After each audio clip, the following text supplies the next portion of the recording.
விவிஸ் கிச்சனுக்கு நான் உங்களை வரவேற்கிறேன். நம்ம இன்றைக்கி ஒரு சூப்பர் வீடியோ பார்க்க போகிறோம்.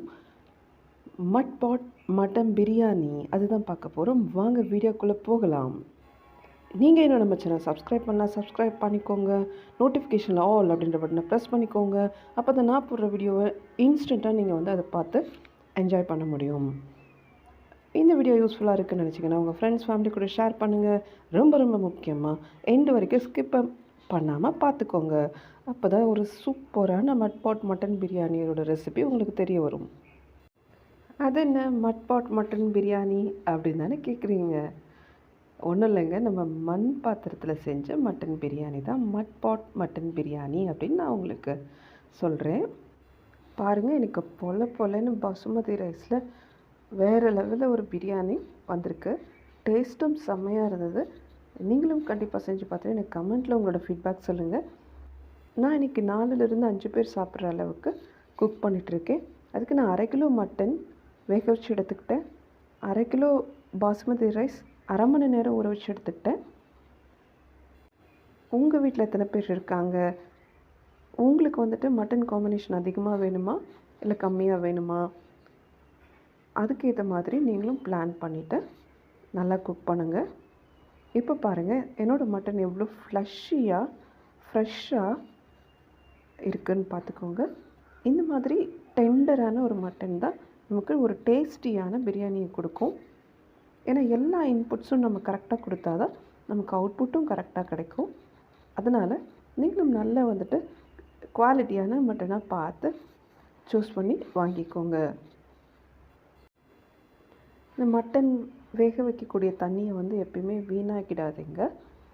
அந்த தண்ணியை யூஸ் பண்ணி நம்ம பிரியாணி குக் பண்ணால் நல்ல வேறு லெவலில் டேஸ்டியாக ரிச்சாக நமக்கு மட்டன் பிரியாணி கிடைக்கும். இது உங்களுக்கு ஒரு அடிஷ்னல் டிப்பு, சீக்ரெட் டிப் இது.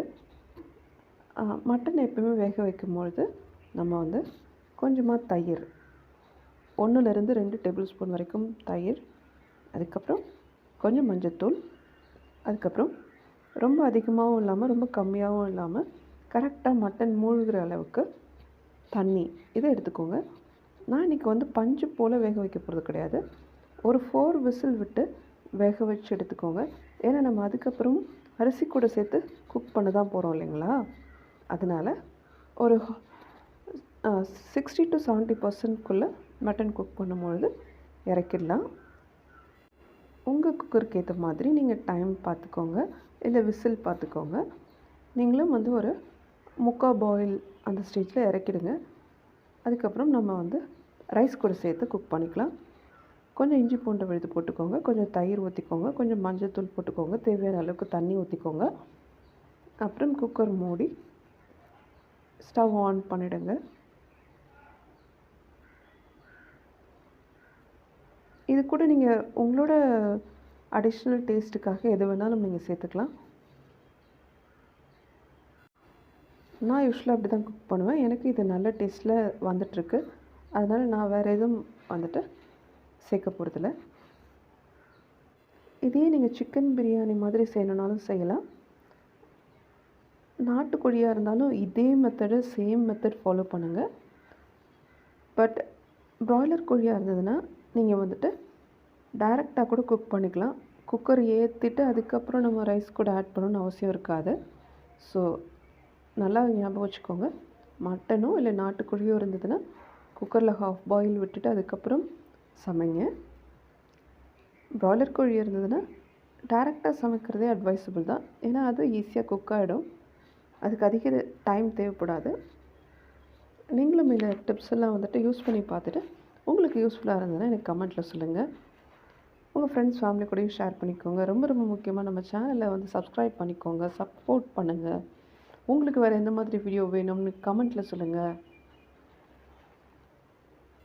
அப்புறம் ஒரு அடிஷ்னல் டிப், இதில் கொஞ்சமாக எண்ணெய் இதில் ஊற்றிட்டிங்கன்னா இது பொங்காமல் தண்ணி வேஸ்ட் ஆகாமல் இருக்கும். இந்த டிப்பு உங்களுக்கு யூஸ்ஃபுல்லாக இருக்கும்னு நினைக்கிறேன். இப்போ பாருங்கள், நான் பிரியாணிக்கு என்னெல்லாம் எடுத்திருக்கேன்னு பாருங்கள். நல்ல ஒரு கைப்பிடி கழுவின புதினா கட்டு, அதுக்கப்புறம் ஒரே ஒரு பெரிய வெங்காயம், அப்புறம் ஒரு 10 சின்ன வெங்காயம், நல்லா கொஞ்சம் தாராளமாக இஞ்சி பூண்டு பேஸ்ட்டு, 5 பச்சை மிளகாய், 1 தக்காளி, எங்கள் வீட்டில் தக்காளி புளிப்பு வந்து பிரியாணியில் நிறைய பேருக்கு பிடிக்காது. அதனால் நான் கம்மியாக தான் எடுத்திருக்கேன். நீங்கள் உங்கள் டேஸ்ட்டுக்கு ஏற்ற மாதிரி எடுத்துக்கோங்க. இப்போ பாருங்கள், மட்டன் வெந்துருச்சு, நல்லா வெந்திருக்கு. அந்த தண்ணி எடுத்து பத்திரமா வச்சுக்கோங்க. நம்ம அதுக்கப்புறம் குக் பண்ணும்போது யூஸ் பண்ணுங்க வேணும். இப்போது நான் வந்து எந்த பாட்டில் குக் பண்ண போகிறேனோ அந்த பாட் எடுத்துகிட்டு ஹீட் பண்ணிவிட்டு, அது ஹீட் ஆனதுக்கப்புறம் 2-3 டேபிள் ஸ்பூன் வந்து 2 to 3 டேபிள் ஸ்பூன் ஆயில் சேர்த்தாச்சு. அதுக்கப்புறம் மசாலாக்கள் எல்லாம் சேர்த்து குக் பண்ணணும். பட்டை, கிராம்பு, பிரிஞ்சி இலை, அன்னாசிப்பூ, ஒரு பெரிய வெங்காயம். சின்ன வெங்காயம் சேர்க்கறதால நான் பெரிய வெங்காயம் கம்மியாக தான் சேர்த்துருக்கேன். நான் 10 சின்ன வெங்காயம் 5 பச்சை மிளகாயும் சேர்த்து பேஸ்ட்டாக அரைச்சி வச்சுருக்கேன். நீங்களும் அப்படி செய்யலாம், இல்லை உங்கள் ஸ்டைலில் வேணாலும் செய்யலாம். பட் இது வந்து ஒரு யூனிக் டேஸ்ட்டு, டிஃப்ரெண்ட்டாக நல்லாயிருக்கும். இப்போ நான் வந்து அந்த சின்ன வெங்காயம் பச்சை மிளகா அரைச்ச பேஸ்ட்டு போட்டுட்டேன். அடுத்து இஞ்சி பூண்டு பேஸ்ட்டையும் போட்டாச்சு. இப்போ நல்லா பச்சை வாசம் போகிற வரைக்கும் ஒரு குக் பண்ணுங்கள். அடி பிடிக்கக்கூடாது, சிம்லேயும் இருக்கக்கூடாது. ஏன்னா வந்து மண்பானை நல்லா சூடு தாங்கும். அதனால் ஒரு அடுக்கு மீடியம் ஃப்ளேமில் வச்சுக்கோங்க, இல்லை கொஞ்சம் ஹை ஃப்ளேமில் வச்சுருந்தாலும் கைவிடாமல் கிண்டிக்கிட்டே இருங்க. நம்ம பேஸ்ட்டாக போடுறதுலாம் கொஞ்சம் சீக்கிரமாகவே ஒட்டும். அதனால தான் நான் சொல்கிறேன். இந்த டிப்ஸ் உங்களுக்கு யூஸ்ஃபுல்லாக இருக்கும்னு நினைக்கிறேன். நம்ம சின்ன வெங்காயம் பச்சை மிளகா அரைச்சி போடுறோம் இல்லையா, இது வந்துட்டு தலப்பாக்கட்டு பிரியாணியோட டேஸ்ட்டு, ஃப்ளேவராக இது உங்களுக்கு கொடுக்கும். ஒரு தடவை அப்படி ட்ரை பண்ணி பார்த்துட்டு கண்டிப்பாக வந்து உங்களுக்கு நல்லா வந்ததான்னு எனக்கு கண்டிப்பாக சொல்லுங்கள். இப்போ நான் தக்காளி வந்துட்டு போட்டுட்டேன். பேஸ்ட்டை வந்து நல்லா வதங்கிடுச்சு. தக்காளி சேர்த்தாச்சு. நான் யூஸ்வலாக தயிர் சேர்க்க மாட்டேன். நீங்கள் வேணும்னா இந்த ஸ்டேஜில் தயிர் சேர்த்துக்கோங்க. மட்டனும் சேர்த்தாச்சு. அடி ஒட்டாமல் நல்லா குக் பண்ணுங்கள். நான் பாருங்கள், இந்த மரக்கரண்டி வச்சுருக்கேன். மண்பானை மரக்கரண்டி, இது வேறு லெவலில் இருக்கும் டேஸ்ட்டு. நான் இப்போ புதினா சேர்த்துட்டேன். நல்லா ஃப்ரெஷ்ஷான புதினா பார்த்து நீங்களும் சேர்த்துக்கோங்க. பிரியாணிக்கு ஒரு ஃப்ளேவர் கொடுக்கறது இந்த புதினாவும் தான். அப்புறம் தேவையான அளவு உப்பு, மஞ்சள் தூள், குழம்பு மிளகாய் தூள் 1 டேபிள் ஸ்பூன், இது மட்டும் தான் நான் போட்டிருக்கேன். அப்புறம் கொஞ்சம் தனி மிளகாய் தூள் போட்டிருக்கேன், 1/2 டேபிள் ஸ்பூன். நான் காஷ்மீரி ரெட் சில்லி பவுடர் சேர்த்துருக்கேன். குழம்பு மிளகாய் தூளில் எனக்கு வந்து தனியாகவும் சேர்ந்துருக்கு. அதனால் நான் தனியாத்தூள் தனியாக போடலை, கொத்தமல்லி தூள் தனியாக நான் சேர்க்கலை. நான் இந்த கப்பால் வந்துட்டு 2 கப் ரைஸ் எடுத்திருந்தேன். அதனால் பாசுமதி ரைஸ்க்கு 1 கப் ரைஸ்க்கு 1.5 கப் தண்ணி அப்படின்ற பட்சத்தில் நான் வந்து 3 மெஷர் வாட்டர் வந்து ஆட் பண்ணியிருக்கேன். நீங்கள் என்ன ரைஸ் எடுக்கிறீங்களோ அதுக்கேற்ற மாதிரி வாட்டர் ஆட் பண்ணிக்கோங்க. ஒருவேளை நீங்கள் வந்து பாசுமதி ரைஸ் எடுத்திருந்தா கூட குக்கரில் வச்சிங்கன்னா இதை விட கம்மியான தண்ணி தான் தேவைப்படும். இது நான் தம் போட்டு செய்கிறதுனால எனக்கு இந்த வாட்டர் கன்சிஸ்டன்சி ரொம்ப கரெக்டாக இருந்துச்சு. சூப்பராக இன்றைக்கி வந்து தம் வந்து எனக்கு ஒர்க் அவுட் ஆகிருந்துச்சு. நீங்களும் கண்டிப்பாக ட்ரை பண்ணி பார்த்துட்டு எனக்கு கமெண்ட்டில் சொல்லுங்கள். மரக்கரண்டி யூஸ் பண்ணுறதை பற்றி சொன்னோம் இல்லையா, இந்த மரக்கரண்டி இப்போ நான் காமிக்கிறேன்ல, இந்த பொசிஷனில் வைக்கும்போது உங்களுக்கு வந்து இந்த பாத்திரத்துலேருந்து தண்ணி வந்துட்டு வெளியேறாமல் அது பாதுகாத்துக்கும். நான் இப்போ சால்ட்டு செக் பண்ணேன், கொஞ்சம் கம்மியாக இருந்துச்சு. அப்புறம் நான் சால்ட்டை ஆட் பண்ணிவிட்டேன். இப்போ நான் ஊற போட்டிருந்த அந்த ரைஸ் எடுத்துகிட்டு, பாசுமதி ரைஸ் எடுத்து மிக்ஸ் பண்ணிவிட்டேன். பாயில் ஆக ஆரம்பிச்சிருச்சு. இப்போ வந்து ஏர் டைட் லிட்டு போட்டு நல்லா க்ளோஸ் பண்ணிவிடுங்க. ஒரு 5 நிமிஷம் நல்ல ஃபுல் ஃப்ளேமில் வந்துட்டு ரைஸ் குக் ஆகட்டும்.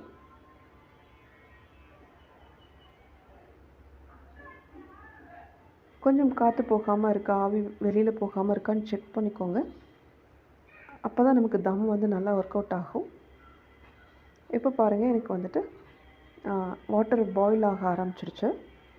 நான் 5 மினிட்ஸ் ஃபுல் ஃப்ளேமில் வச்சுருந்தேன்.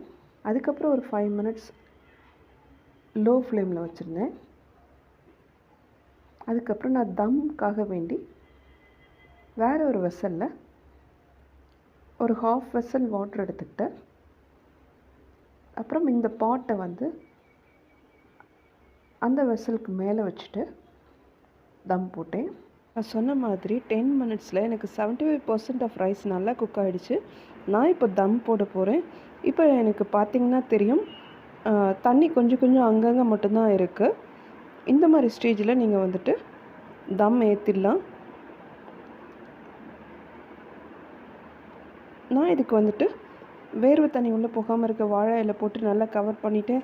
அதுக்கு மேலே ஏர் டைட் லிட்டு கவர் பண்ணிவிட்டேன். நீங்களும் இந்த மாதிரி காற்று வெளியில் போகாமல் இருக்கா அப்படின்றது நல்லா செக் பண்ணிக்கோங்க. அப்போ தான் நம்ம தம் சூப்பராக ஒர்க் அவுட் ஆகும். தம் போட்டதுக்கப்புறம் 5 மினிட்ஸ் ஃபுல் ஃப்ளேம்லேயும் அடுத்து ஒரு 5 மினிட்ஸ் லோ ஃப்ளேம்லேயும் வச்சுட்டு நான் ஸ்டவ் ஆஃப் பண்ணிவிட்டேன். அதுக்கப்புறம் ஒரு 20 நிமிஷம் அதை டிஸ்டர்ப் பண்ணாமல் அப்படியே விட்டுடணும். கிட்டத்தட்ட ஒரு 40 நிமிஷம் மொத்தத்தில். அதுக்கப்புறம் பார்த்திங்கன்னா இந்த மாதிரி ஒரு வேறு லெவல் மட்டன் பிரியாணி சூப்பராக ரெடி ஆகிடுச்சு. கன்சிஸ்டன்சி பொலன்னு இருக்குங்க. ஹோட்டலில் கூட இந்த அளவுக்குலாம் நல்லா இருக்குமான்னு எனக்கு தெரியல. நான் பெருமைக்காக சொல்லலைங்க, நிஜமாக நீங்களும் ட்ரை பண்ணி பார்த்துட்டு எனக்கு கமெண்ட்டில் சொல்லுங்கள். உங்களுக்கும் கண்டிப்பாக பிடிச்சிருக்குன்னு நான் நினைக்கிறேன். நிஜமாகவே ஒரு ஹெல்தியான, டேஸ்டியான, ஒரு ஸ்பைஸியான, ஒரு authentic south Indian style mutton biryani சூப்பராக ரெடி ஆகிடுச்சு. பாருங்கள், நல்ல லாங் ரைஸ் இது. அப்புறம் மட்டனோட ரிச்னஸ்ஸு, நம்ம போட்ட மசாலாவோடைய டேஸ்ட்டு, ஸ்பைஸு, அதுக்கப்புறம் சின்ன வெங்காயம் அதெல்லாம் போட்டோம் இல்லைங்களா, எல்லாமே ஒன்றா சேர்ந்து நம்மளோட பிரியாணியை ஒரு சூப்பர் ரிச், ஒரு ஸ்டார் ஹோட்டல் பிரியாணி அளவுக்கு கொண்டு வந்திருக்குன்னு தான் சொல்லணுங்க. நம்ம சேனலை சப்ஸ்கிரைப் பண்ணிவிடுங்க. ஃப்ரெண்ட்ஸ் ஃபேமிலி கூட ஷேர் பண்ணிக்கோங்க. உங்களுக்கு என்ன வீடியோ வேணும்னு கட்டாயமாக கமெண்ட்டில் சொல்லுங்கள். Stay tuned for a next useful video. Beginners கூட சிரமம் இல்லாமல் இதை குக் பண்ணலாம். உங்கள் கமெண்ட்ஸ் எனக்கு ஃபீட்பேக்காக சொல்லுங்கள். அப்போ தான் நான் என்னை இம்ப்ரூவ் பண்ணிக்க முடியும். தேங்க்ஸ் ஃபார் வாட்சிங்.